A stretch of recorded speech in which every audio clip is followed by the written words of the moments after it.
Allora, la mia prima domanda intanto è, cosa ti ha spinto a voler, adattare l'Otello di Shakespeare? Cioè, qual è stata la spinta, diciamo, creativa? Nel ristudiarlo, la domanda è stata: com'è possibile che dopo 420 anni dalla scrittura questo testo ancora ci parla precisamente di quello che succede nelle dinamiche di possesso del maschile e del femminile? Com'è possibile che non siano cambiate in 420 anni, mentre noi pensiamo di aver fatto degli enormi passi avanti? Quindi questa è stata la scintilla iniziale che mi ha portato a fare tutti gli studi che ho fatto, la traduzione in dialetto e tutto quello che è successo dopo. Quindi, quale credi che potrebbe essere la modernità di Shakespeare? È una modernità tragica, Sì. cioè nel senso che ancora oggi rileggendolo mm, ti parla, ti dice cosa accade a un ragazzo che parte dall'essere innamorato di una donna e a un certo punto la vuole uccidere. In- Tra due opposti così lontani fra loro, in mezzo ci sta Shakespeare che ti dice esattamente cosa succede quando quel meccanismo di gelosia prende il sopravvento e tu non sei più lucido e quella cosa che tu prima chiamavi amore non si chiama più amore. Quindi, in tal senso, per entrambi, com'è stato vestire i panni per te di Iago e per te di Desdemona? Ma per me ho cercato di dare qualcosa, non so,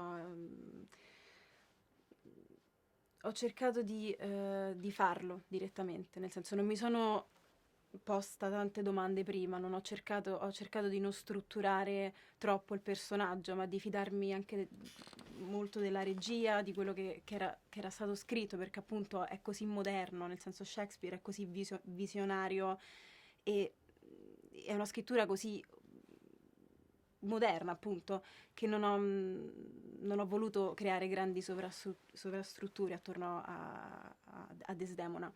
E quindi è venuto molto facendolo, secondo me. Perché all'inizio, appunto, ero partita un po'. Poi, comunque, non avevo mai fatto un film prima. Quindi ero anche un po'.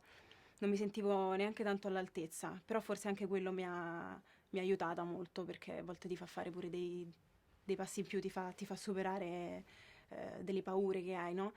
E quindi secondo me questo personaggio è venuto piano piano, facendo le scene, recitando con Jawed, seguendo le indicazioni di Edoardo.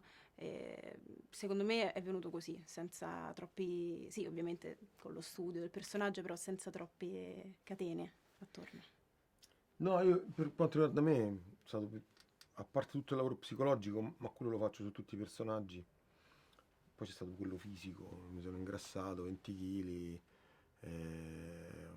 mi sono invecchiato, è stato fisicamente molto faticoso farlo, però è stato veramente molto gratificante. Quale credete possa essere l'impatto di Non sono quello che sono sul pubblico, soprattutto magari anche sui più giovani? Io è una cosa che non so valutare. Intanto mi auguro che i giovani possano andarci, che già mi sembra una grande conquista, e rendersi conto per i maschi che, s- come dire, metterli nelle condizioni di domandarsi: ho mai avuto questo tipo di atteggiamento? E per quanto riguarda le ragazze, capire che nel momento in cui dici sono così innamorata di lui che gli perdono anche questi scatti, ti stai scavando la fossa da sola. Grazie. Prego.